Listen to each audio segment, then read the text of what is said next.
My name is Marissa Turner, 32 years old, and I experienced the most devastating shock of my life when I woke up one morning to find my entire family gone without a trace. My brother Nathan, a 14-year-old math prodigy, had disappeared along with our parents. But the real shock came when I told my grandmother what happened. Her response, "That's good.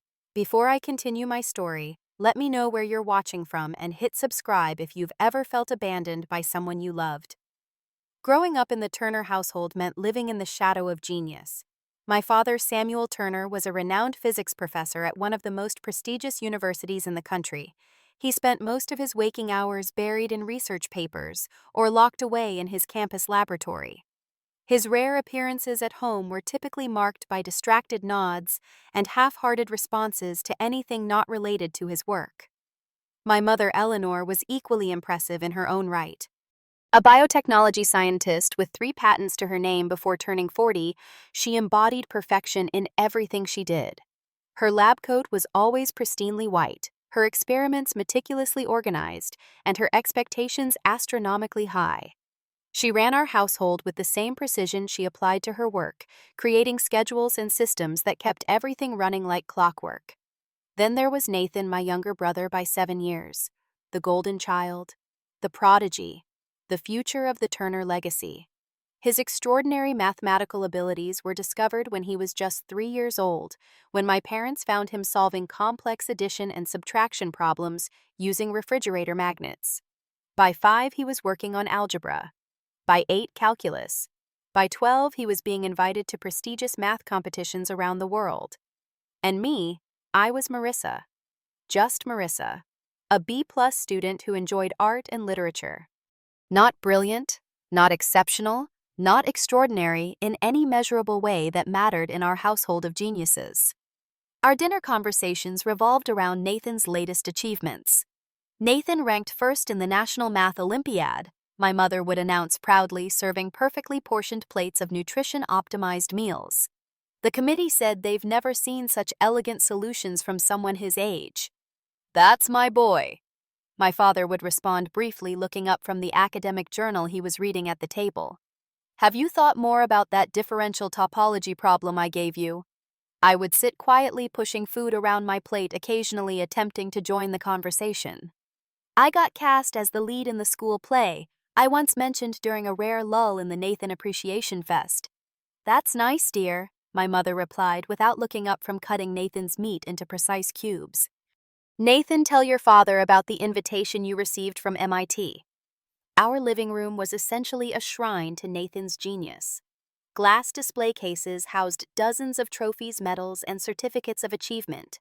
Framed newspaper articles about the math prodigy of Pacific Heights lined the walls.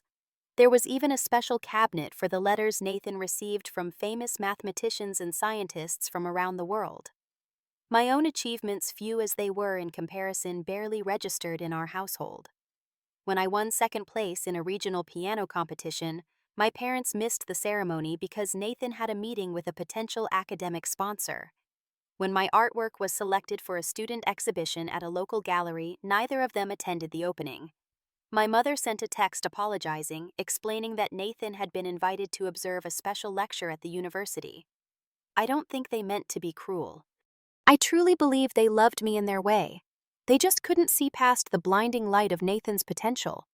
In their minds, they were nurturing the next Einstein, the next revolutionary thinker who might unlock secrets of the universe. How could my modest accomplishments compete with that?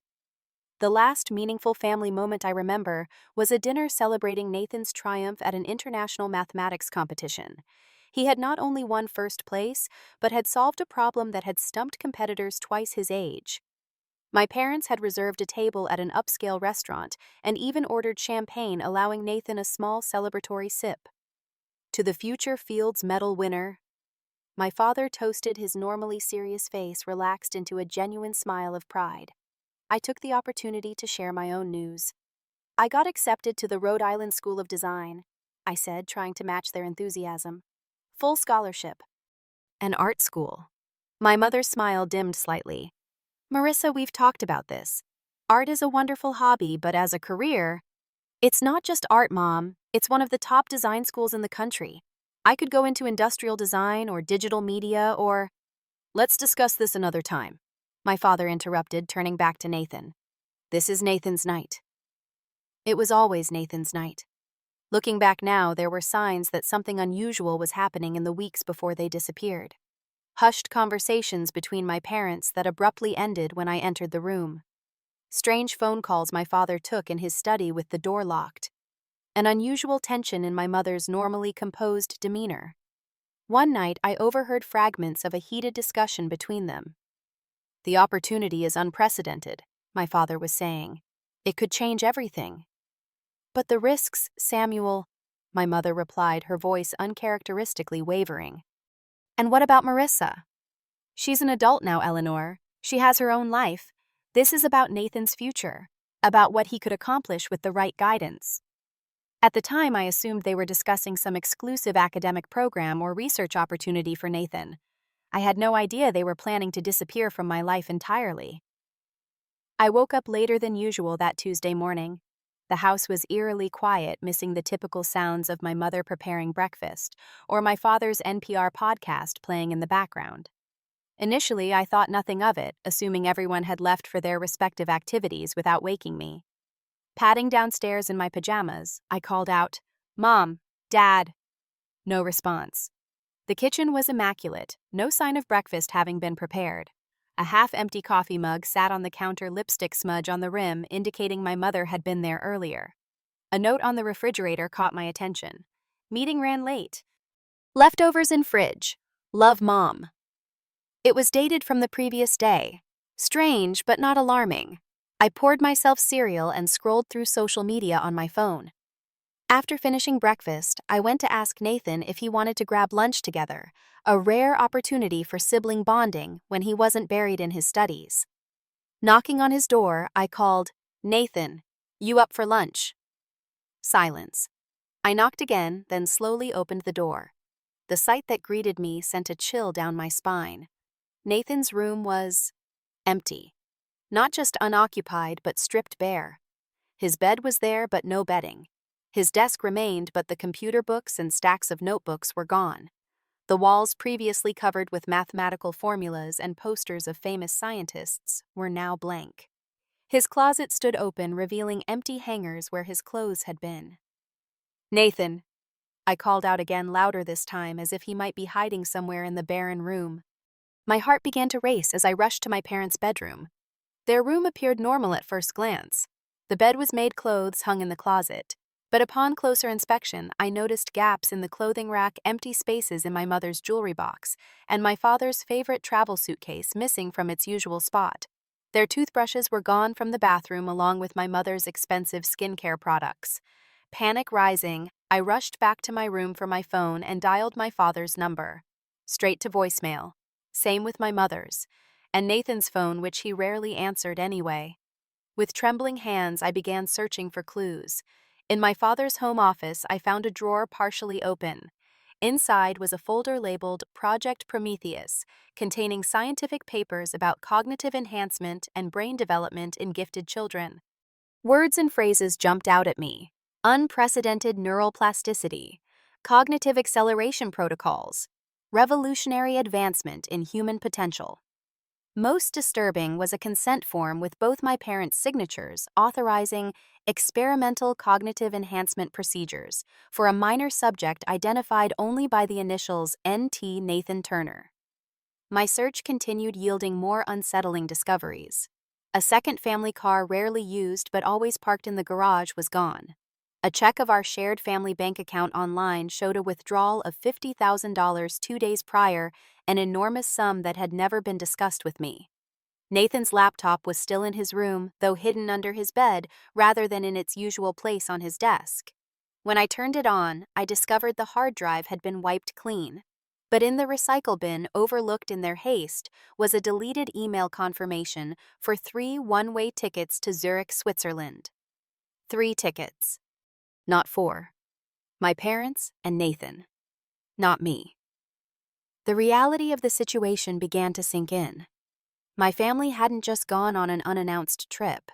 They had deliberately left me behind. They had planned this, prepared for it, and executed it while I slept unaware under the same roof. My first instinct was to call Amy, my best friend since college. "They're gone," I sobbed into the phone.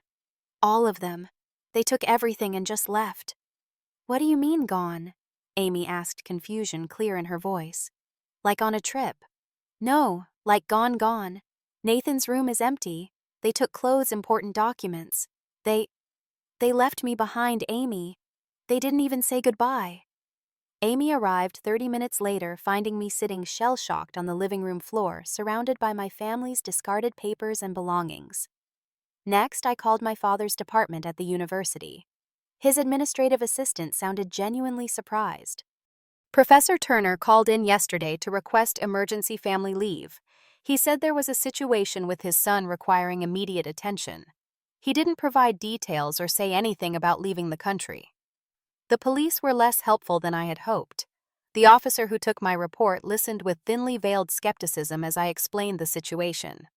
"So your parents and brother appear to have gone on a trip without telling you," he summarized, tapping his pen against his notepad. "And you're all adults, correct?" "Yes, but Nathan is only 14, I insisted. "And this isn't normal. They wiped computers, took large sums of money, left in the middle of the night." "Ma'am, people have a right to travel even suddenly.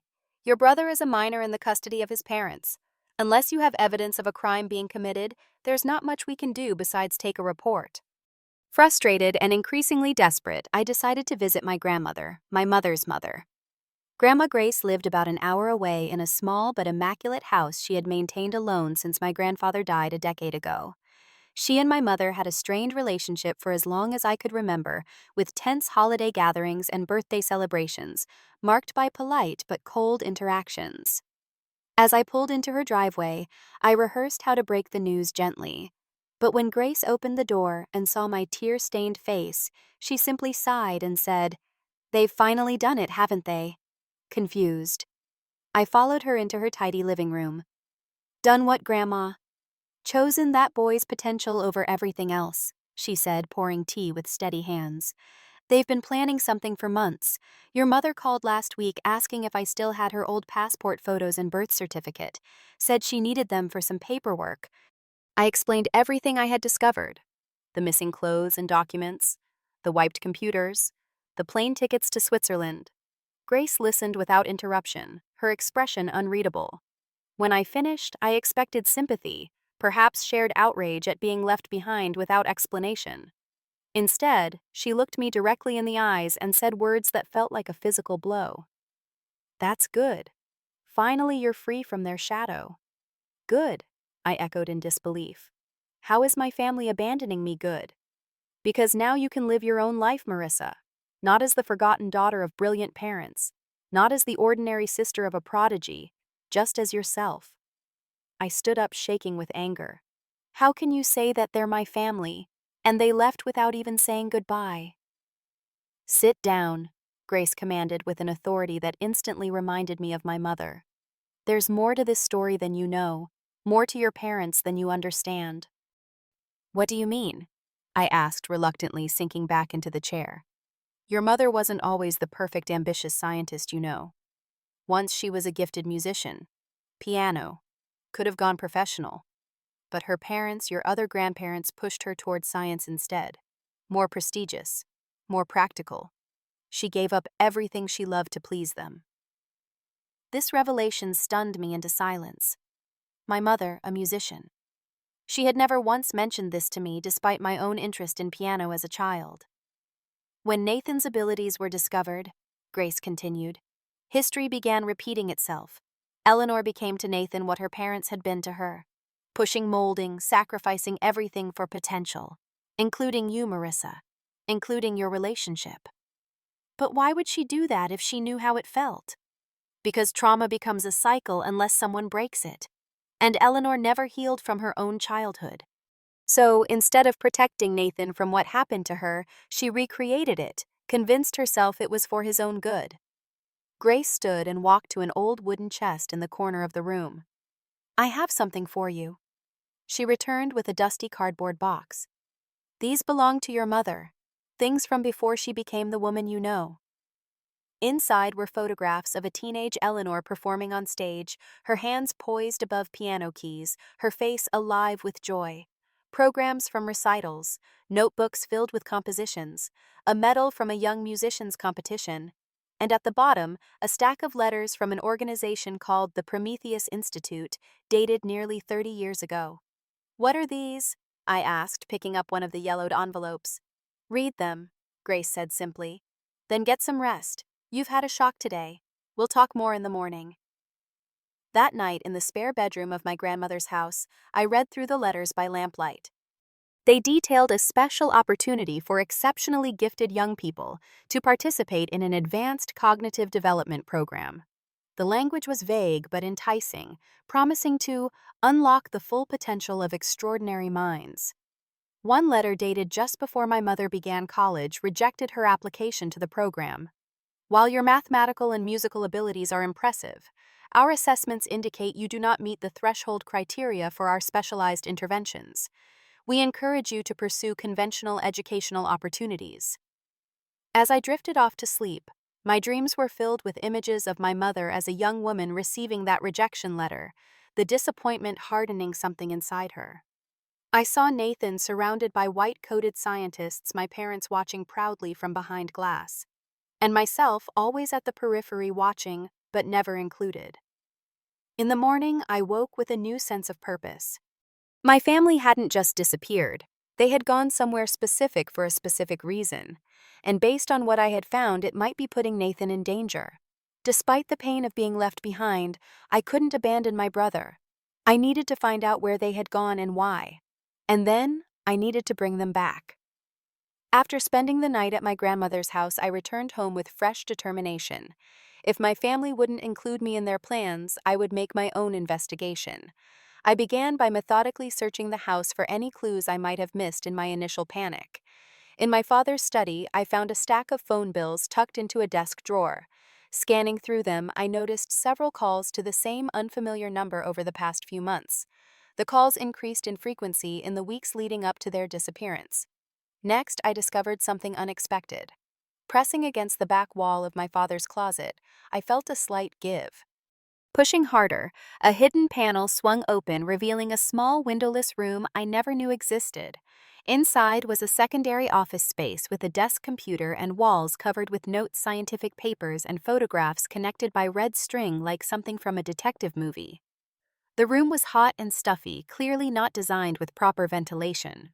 Sweat beaded on my forehead as I examined the materials on the walls. Most of the papers featured complex mathematical formulas and brain scan images labeled with patient numbers. One section was dedicated to a private research institute in Switzerland, the Prometheus Institute for Advanced Cognitive Studies. Printouts of email exchanges between my father and someone identified only as Director Blackwood discussed arrangements for Nathan's integration into the program and accommodations for the observation team. One email mentioned unprecedented results with Subject 27 and expressed excitement about applying the protocol to a mind of Nathan's caliber. What disturbed me most was a document titled Potential Side Effects and Risk Mitigation Strategies. It detailed possible negative outcomes including temporary cognitive disruption, personality alteration, and most alarmingly, irreversible neural pathway restructuring. My father had highlighted several sections and written notes in the margins: acceptable risk given potential breakthrough, and monitor closely for early signs. They were using my brother as a test subject. My stomach churned at the realization. I needed more information, but my father's computer in the secret room was password protected. I tried several combinations related to physics equations, birthdays, and Nathan's achievements without success. After 20 minutes of failed attempts, I decided to take a different approach. The next morning, I drove to the university where my father worked. His departmental assistant Martha had always been kind to me during the rare occasions I visited his workplace. "Marissa, what a surprise," she greeted me warmly. "Your father didn't mention you'd be stopping by." "That's because he doesn't know," I admitted. "I need to get some important family documents from his office. It's a bit of an emergency." Martha hesitated. "Well, he's on leave right now. I'm not supposed to let anyone in without authorization." "Please, Martha." I pleaded, letting genuine emotion show in my voice. My dad left in such a hurry he forgot some papers we desperately need for Nathan's medical treatment. I wouldn't ask if it wasn't important. The mention of Nathan's well-being did the trick. Martha's face softened and she unlocked my father's office door with her master key. Take what you need. Just don't disturb his research materials, okay? He's very particular about those. Once inside, I locked the door behind me and began searching frantically. My father's university office was as meticulously organized as everything else in his life. Filing cabinets lined one wall, each drawer labeled with precise categories. His desk was mostly clear except for a framed photo of Nathan receiving an award, and notably no pictures of me or my mother. In a drawer marked Current Research Confidential, I found a thick folder labeled Cognitive Enhancement in Exceptional Youth Phase 2. The contents were disturbing. Detailed proposals for experiments involving targeted stimulation of neural pathways in mathematically gifted adolescents. Reports on previous test subjects who showed significant improvements in problem-solving abilities, but also concerning behavioral changes. Most shocking was an email thread discussing Nathan specifically, subject NT. Represents our best opportunity for success, given his natural abilities and optimal developmental stage. The potential benefits far outweigh the documented risks. Parental consent has been secured, though ST expressed some reservations about potential temperament alterations. ST Samuel Turner. My father had reservations but agreed anyway. As I continued reading, I found more emails between my father and the institute in Switzerland discussing travel arrangements and a preliminary treatment schedule. One message mentioned regrettable necessity of information compartmentalization to prevent external interference, and the importance of minimizing domestic connections during the initial protocol phase. They weren't just studying Nathan, they were isolating him from anything that might interfere with their experiments, including me. Just as I was photographing these documents with my phone, I heard a key in the lock. Quickly, I shoved the papers back into the drawer and pretended to be looking at the bookshelf when the door opened. It wasn't Martha, but Professor Thomas Baker, my father's longtime colleague and former mentor. His bushy white eyebrows rose in surprise. "Marissa, what are you doing here?" There was something in his tone, a note of concern, rather than suspicion, that made me decide to take a risk. "I'm looking for information about where my family has gone," I said bluntly, "and what they're doing with Nathan." Professor Baker glanced nervously into the hallway before closing the door. "I was afraid of this," he said quietly. "Your father mentioned they were pursuing an opportunity for Nathan, but I had no idea they would leave so suddenly, or without you." "Do you know about this Prometheus Institute?" I asked. "What they're really doing there?" The old professor's face grew grave. "I know enough to be concerned. Very concerned." He sat heavily in my father's chair. "The institute presents itself as an elite research center studying cognitive development, but there have been rumors in academic circles, experimental procedures, questionable ethics, results that seem too good to be true." "Are they hurting Nathan?" My voice cracked with emotion.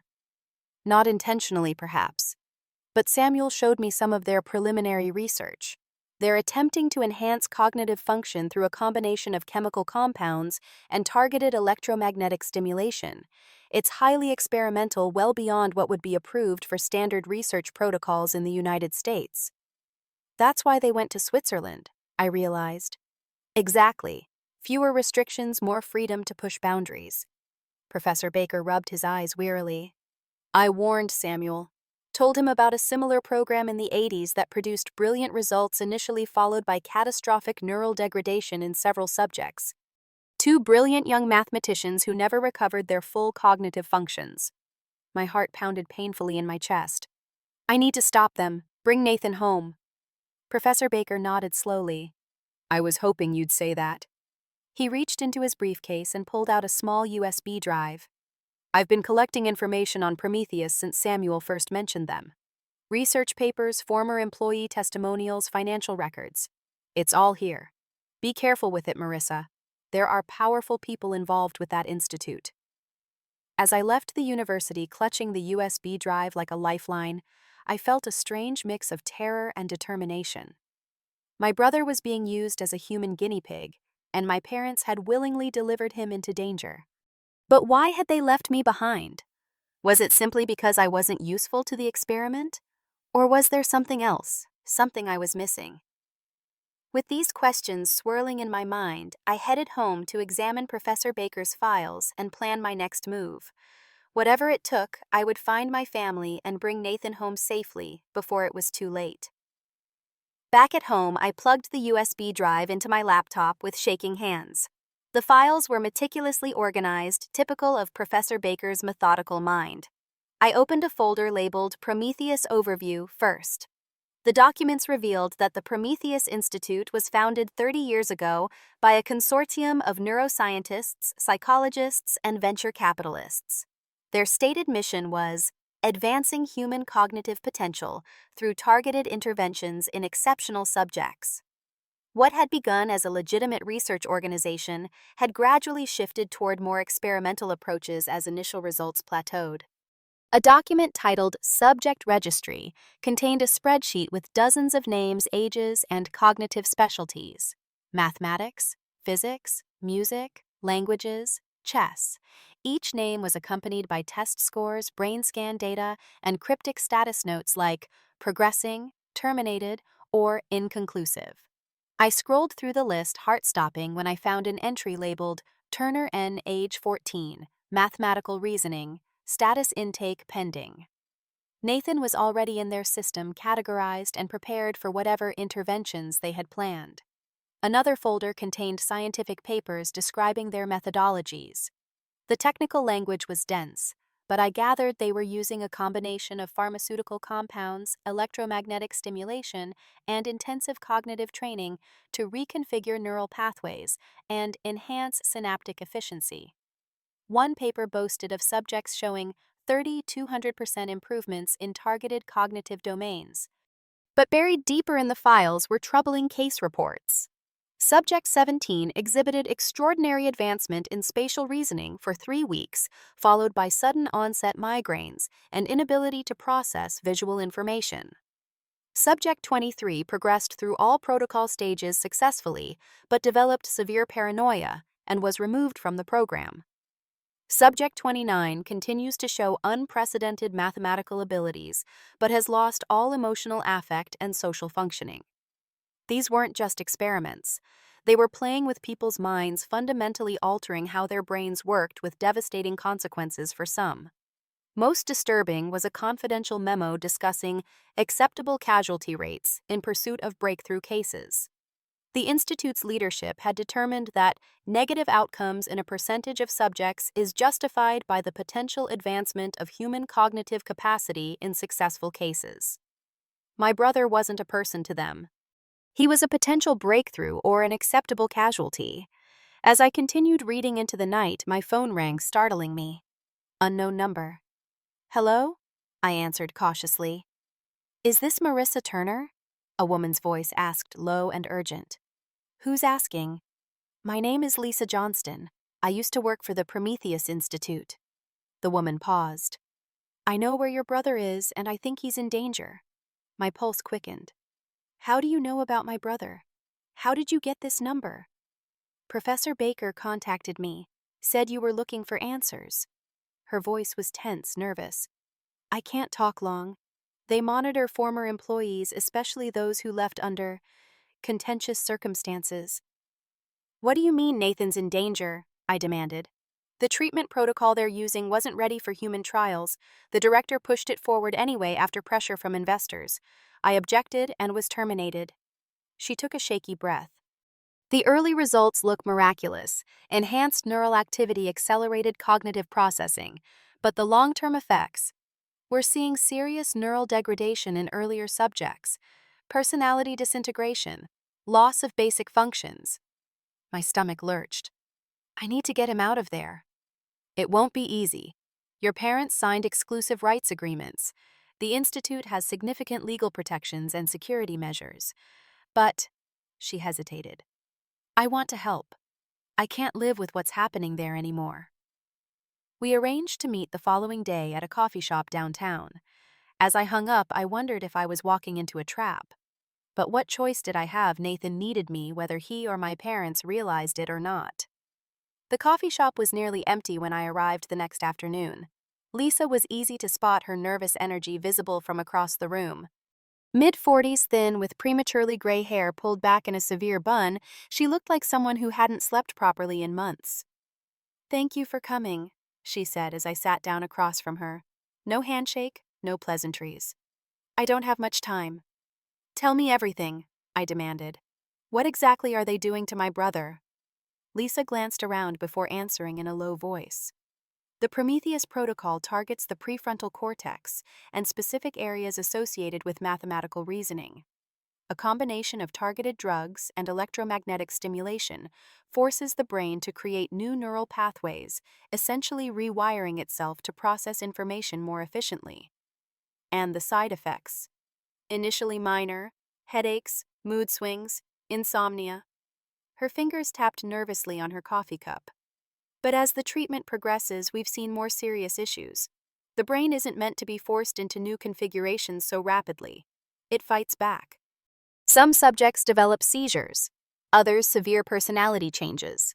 The worst cases experience complete cognitive collapse." "Why would my parents agree to this?" I whispered, horrified. Lisa's expression softened slightly. "Your parents were told what they wanted to hear, that the treatment was safe, thoroughly tested, that Nathan would maintain his personality while his mathematical abilities would increase exponentially. They were shown successful cases, not failures." "But my father's a scientist," I protested. "He would have researched this, asked questions." "Your father saw what he wanted to see," Lisa replied bluntly. "The Institute is very good at appealing to parents of prodigies. They understand the psychology, the ambition, the desire to nurture exceptional ability, the fear of wasting potential." I struggled to process this. Why didn't they tell me? Why leave me behind completely? Lisa hesitated. "Because you would have questioned it. Because you might have tried to stop them." She looked down at her coffee.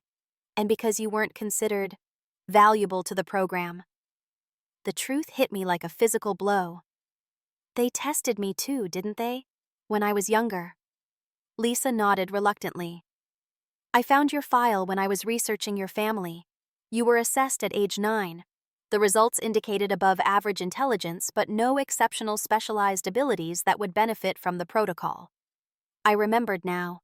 A day of strange tests at a facility my parents had described as a special academic evaluation center.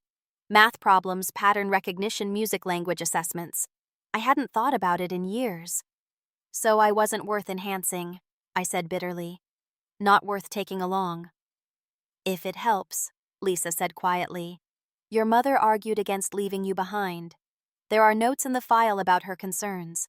Your father insisted it was better this way, cleaner. No distractions or complications." "How do I get Nathan out?" I asked, pushing aside the pain to focus on what mattered.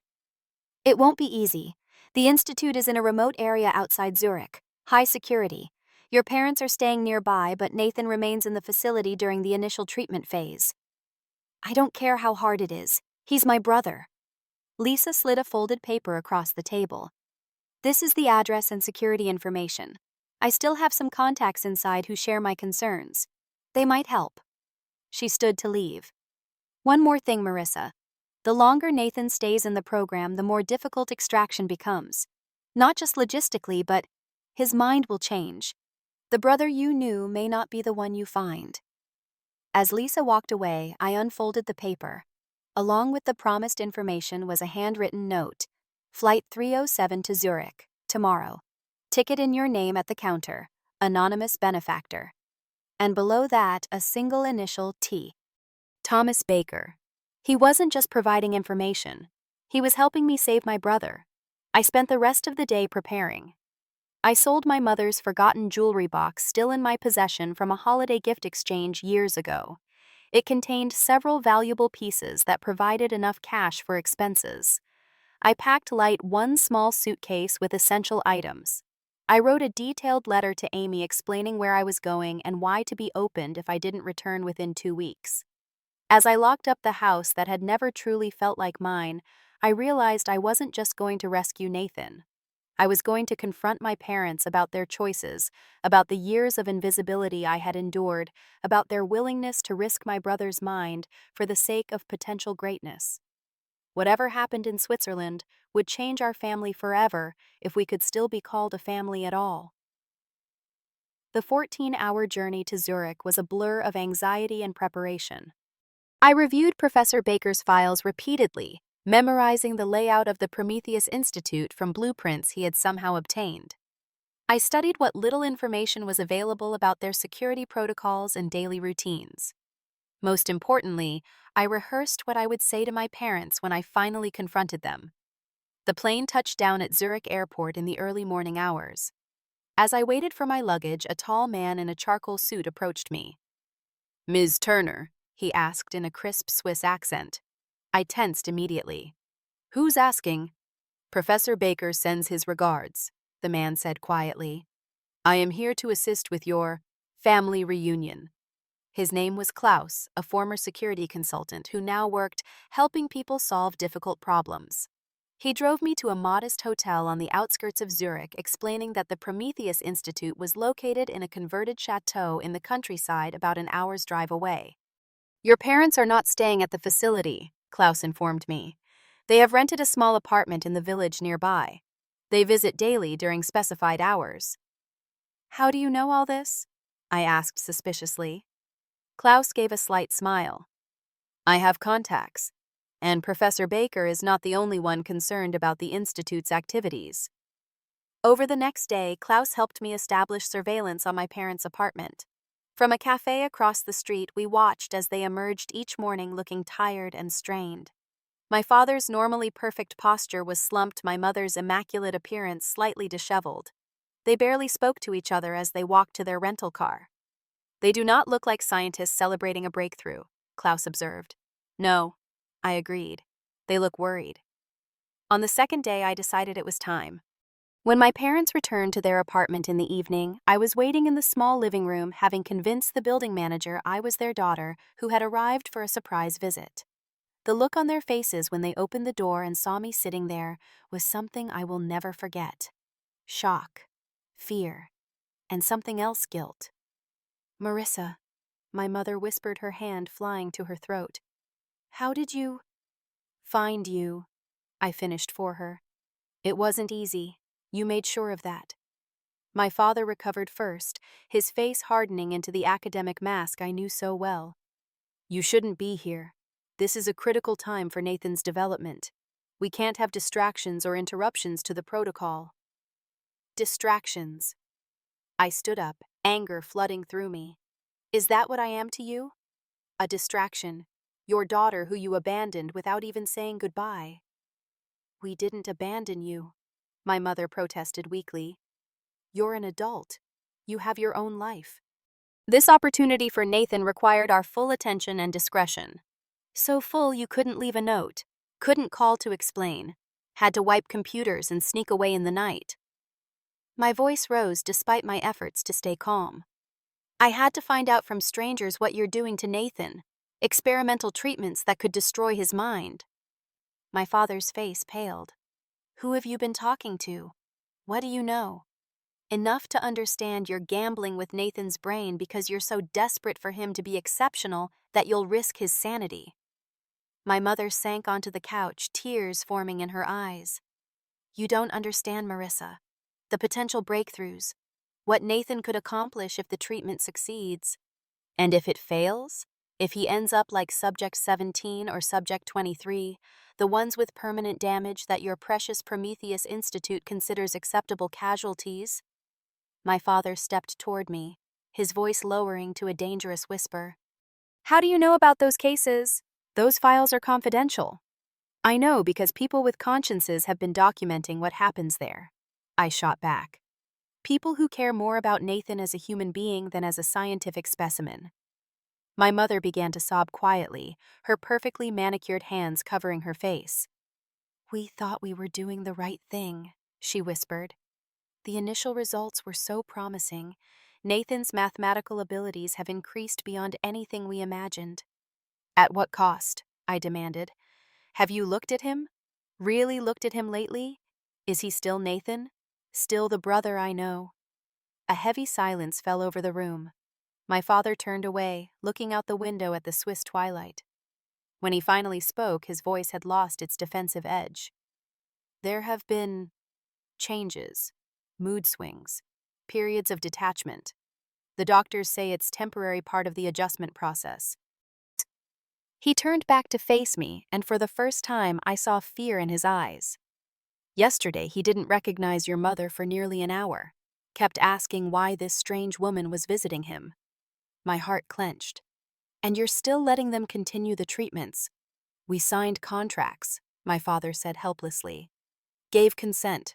They have legal custody during the treatment protocol. So break the contracts, I insisted. Withdraw consent. He's your son, not their property. My mother looked up, her makeup streaked by tears. It's not that simple. The director has threatened legal action if we interfere. Claims we would be liable for breaching confidentiality agreements for the Institute's research investment. We could lose everything. You've already lost everything that matters, I said quietly. Your son's health, your daughter's trust. Was it worth it? My parents exchanged a long look, years of shared ambition and misplaced priorities passing between them. Finally, my father straightened his shoulders, a glimpse of the confident professor returning. No, he said firmly. It wasn't worth it. None of it was. He turned to my mother. Eleanor Marissa is right. We need to get Nathan out, consequences be damned. My mother nodded, wiping her tears away. What do we do? And so in that small Swiss apartment, the three of us began planning how to rescue my brother from the brilliant minds who were destroying his.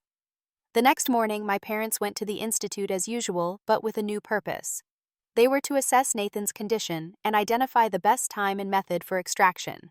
Meanwhile, Klaus and I prepared our escape route, a series of train connections that would take us through several countries before flying back to the United States from a different airport than the one we had arrived at. When my parents returned, their expressions told me everything I needed to know before they spoke. It's worse than we thought, my father said grimly. The latest round of treatments has caused some kind of cognitive disruption. Nathan was solving complex equations one minute, then couldn't recognize basic arithmetic the next. He keeps forgetting where he is, why he's there. And the director is pushing for more aggressive intervention. My mother added, her voice shaking. Says they're at a critical juncture and need to push through the temporary disorientation. We're getting him out tonight, I declared, before they can do anything else. The plan was relatively simple. My parents would request a private evening visit with Nathan, claiming they had important family news to discuss. Once alone with him, they would disconnect the monitoring equipment and escort him to a service exit, where Klaus and I would be waiting with a car. If confronted, my parents would claim medical concerns, requiring immediate outside consultation.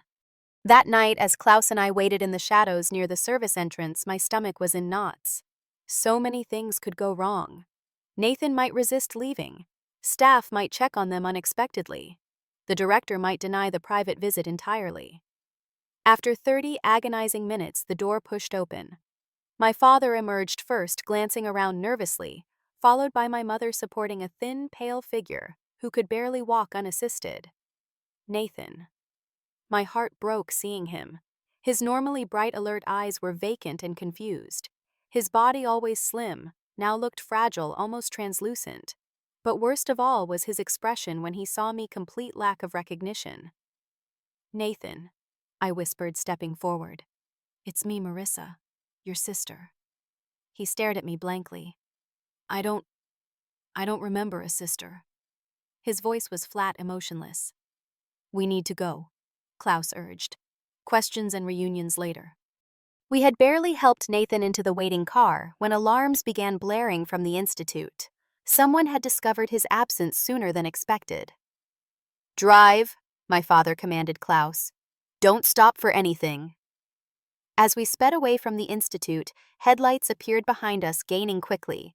The institute's security team. Klaus took evasive action, turning down narrow country roads using his knowledge of the area to lose our pursuers. In the back seat, Nathan began to shake violently, his eyes rolling back. "He's having a seizure," my mother cried, trying to hold him steady. "It's withdrawal from the medication. They warned this could happen if treatment was interrupted."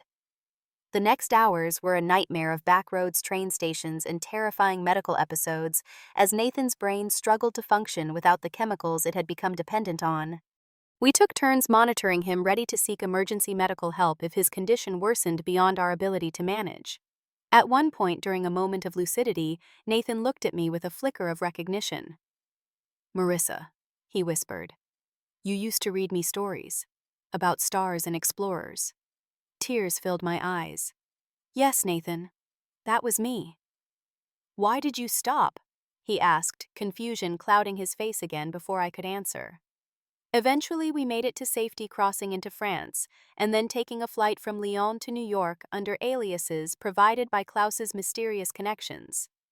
Throughout the journey, we lived in fear of being intercepted by authorities acting on behalf of the Institute. But Professor Baker had apparently thought of everything. His contacts had filed emergency medical exemption paperwork that protected us from immediate legal consequences. The battle was far from over. Nathan would need specialized care to recover from what had been done to him. My parents faced potential legal action from the Institute and professional disgrace when their involvement became known. Our family had been broken in ways that might never fully heal. But as our plane touched down on American soil, I felt a strange sense of peace. For the first time in my life, I wasn't the forgotten Turner. I wasn't the ordinary sister overshadowed by genius. I had been the one to save my family when they couldn't save themselves. And though the road ahead would be difficult, we would walk it together, finally seeing each other clearly, for perhaps the first time.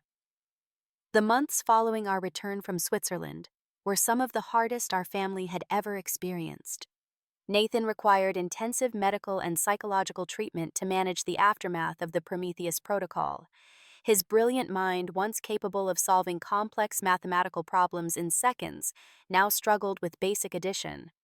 His personality, once curious and quietly confident, had become erratic, fluctuating between periods of manic energy and profound withdrawal. It's like watching someone you love disappear and return repeatedly. My mother confessed one evening as we sat together in the waiting room during one of Nathan's therapy sessions. "I keep hoping each time he returns he'll stay a little longer."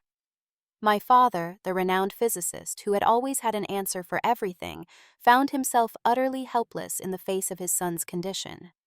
His academic reputation was in tatters after abruptly abandoning his research and position. The scientific community buzzed with rumors about his involvement with the controversial Prometheus Institute. Several of his colleagues had publicly distanced themselves from him. "I deserve it," he told me one night, looking older than I had ever seen him. "I was so focused on what Nathan could become that I lost sight of who he already was." What he needed from me as a father, not a research supervisor. My parents faced legal threats from the Institute, which claimed breach of contract and theft of proprietary medical information. Professor Baker connected them with an attorney specializing in medical ethics cases who helped negotiate a settlement. The terms included a non-disclosure agreement that prevented us from publicly discussing what had happened, but also protected my parents from financial ruin. Through all of this, I became the unexpected pillar of our family. I coordinated Nathan's medical care, managed the legal correspondence, and maintained the household, while my parents struggled with their guilt and grief. The art school dreams I had once cherished were put on hold indefinitely, but strangely, I didn't resent this sacrifice. For the first time, I felt truly needed, truly seen by my family. Grandma Grace became a regular visitor, her relationship with my mother slowly healing as they bonded over their shared concern for Nathan. One afternoon, I overheard a conversation between them that brought tears to my eyes. "I pushed you away from what you loved," Grace was saying. "Made you think your value was in your achievements, not in who you were. And then you did the same to your children." "I never meant to," my mother replied softly. "I thought I was protecting them from disappointment, preparing them for success." "The way I prepared you?" Grace asked gently. "How did that work out for your happiness, Eleanor?" My mother had no answer, but the next day she asked me to help her move her old piano from storage into our living room. It had been years since I had seen her play, but that evening her fingers moved across the keys tentatively at first, then with growing confidence. Nathan, having one of his better days, sat beside her mesmerized by the music. 6 months after our return, Nathan had his first breakthrough. During a particularly difficult therapy session focused on rebuilding his mathematical abilities, his therapist tried a new approach incorporating music into the exercises. Something clicked. Nathan began to solve problems again, humming softly as he worked through the equations. The neural pathways are finding new connections, his neurologist explained. The brain is remarkably adaptable. It's finding alternative routes around the damaged areas. Progress was slow and uneven. Nathan would never regain all of his extraordinary abilities. The Prometheus protocol had permanently altered certain aspects of his neural architecture. But as the months passed, we began to see more and more glimpses of the brother I remembered emerging from the fog of confusion and detachment.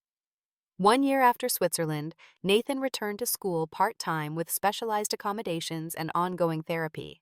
He was no longer a mathematical prodigy who outshone university professors, but he was a thoughtful, kind young man with a new appreciation for art and music, an appreciation he and I now shared. My father eventually found a position at a small community college teaching introductory physics to undergraduates. The dramatic step down from his prestigious university post was humbling, but he often remarked that he found more joy in helping struggling students grasp basic concepts than he ever had working with the academic elite. "I measure success differently now," he told me over coffee one morning. "When a student who thought they couldn't understand physics has that moment of clarity, that's worth more than any research breakthrough." My mother left science entirely, returning to her first love of music. She began teaching piano to children with learning disabilities, developing innovative methods that incorporated mathematical concepts into musical instruction. The joy she found in this work gradually erased the perpetual tension that had marked her face for as long as I could remember.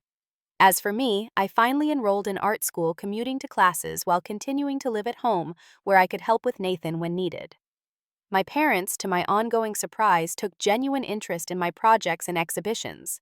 My mother even framed one of my paintings and hung it prominently in our living room, the same space that had once been dominated by Nathan's trophies and awards. The most profound change, however, came in how we related to each other. The carefully maintained facade of the perfect, brilliant Turner family had been shattered beyond repair. In its place, something more genuine began to grow, a family that acknowledged its flaws and failures, that valued connection over achievement, that saw each member for who they truly were, rather than what they could accomplish. One evening, as we sat together for a family dinner, something that had become a genuine pleasure rather than an obligation, my father raised his glass in an impromptu toast. "To Marissa," he said, his voice thick with emotion, "who had the courage to find us when we were lost, the wisdom to see what we couldn't, and the strength to bring us home." My mother reached across the table and squeezed my hand. We spent years looking for extraordinary potential, never realizing it was right in front of us all along. Nathan, who was having one of his good days, smiled at me with the unguarded affection I remembered from when he was very small, before the weight of genius had come between us. "You're my hero, Marissa," he said simply. I looked around at my imperfect, healing family and felt a sense of peace I had never known before. The Turners would never again be the family of brilliant academics that my parents had once envisioned. Nathan would never win the Fields Medal or revolutionize mathematics. My parents would never regain their prestigious positions in the scientific community. But we had found something more valuable than any of those achievements: a genuine connection to each other, an appreciation for the unique gifts each of us brought to the world, and the understanding that being seen and loved for who you truly are is the greatest genius of all. Sometimes being left behind is the beginning of finding your way forward, and sometimes the ones who leave you are the ones who most need to be found. What unexpected experience taught you the true meaning of family? Share your story in the comments below. And if this story touched your heart, please subscribe and hit that like button to support more stories about family healing and personal growth. Thank you for listening, and remember, sometimes our greatest strength emerges when we feel most forgotten.